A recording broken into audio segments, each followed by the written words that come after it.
Je pense qu'il y a une question qui a vraiment besoin d'être, à laquelle on a besoin de répondre. C'est, on parle beaucoup de la démocratie mondiale, la démocratie globale. Est-ce que c'est faisable? Est-ce qu'on peut vraiment l'obtenir? Est-ce que c'est réaliste? Je pense qu'avant de répondre à cette question, c'est important de voir qu'est-ce que nous voyons comme valeur, quelles sont les notions qui définissent ou qui aboutissent à la démocratie. Et là, il y a beaucoup de questions à se poser. Qui définit ces normes? Qui définit ces notions? Qui définit ces valeurs? Par rapport à quoi? Comment est-ce que ça a été défini? Est-ce qu'en définissant cela, on a appliqué une certaine notion de démocratie et on les a définies pour qui exactement? Et donc, en ayant cette définition-là, on peut alors avoir la discussion de voir est-ce qu'on peut vraiment arriver à une démocratie mondiale ou globale, dépendant de la personne qui en parle. Il y a plusieurs valeurs qui sont mentionnées. Certains diront par exemple que pour dire qu'un pays est démocratique, il faut absolument des élections transparentes et démocratiques. Voilà encore le mot qui revient. D'autres valeurs, c'est la liberté d'expression, bien sûr. Certaines prennent les droits humains comme étant une des valeurs intrinsèques, etc., etc. Mais je pense que, d'une part, bien sûr, on doit tenir compte de ces valeurs que personne ne renie de toutes les façons.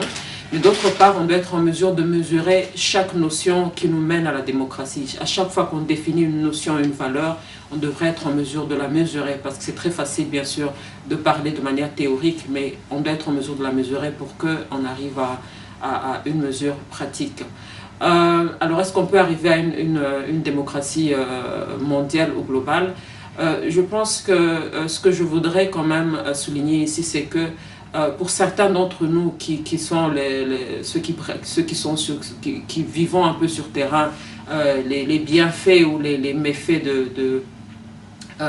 les bienfaits de la démocratie ou les méfaits du manque de démocratie, les notions dont je parlais tout à l'heure qui nous mènent vers la définition de la démocratie, il y a certains paramètres dont on doit absolument tenir compte, sinon on finit avec un modèle de définition, et quelque part quand on n'a qu'un seul modèle qui est basé sur une seule culture, une seule tradition ou quelques traditions seulement, une seule perspective, est-ce que c'est vraiment cela la démocratie, ou bien doit-on tenir compte du fait que chaque coin du monde a son histoire, chaque coin du monde a ses traditions, chaque coin du monde a sa culture, et peut-être trouver une demi-mesure qui peut convenir à tout un chacun, c'est-à-dire arriver à à une définition dans laquelle tout le monde se retrouve. En fait, je pense que c'est ça le problème, c'est vraiment arriver à une définition où, quelle que soit la culture dont on vient, quelle que soit la perspective de laquelle on vient, quelles que soient les traditions desquelles on vient, on se retrouve quand même dans cette définition que j'espère à laquelle on pourra arriver avec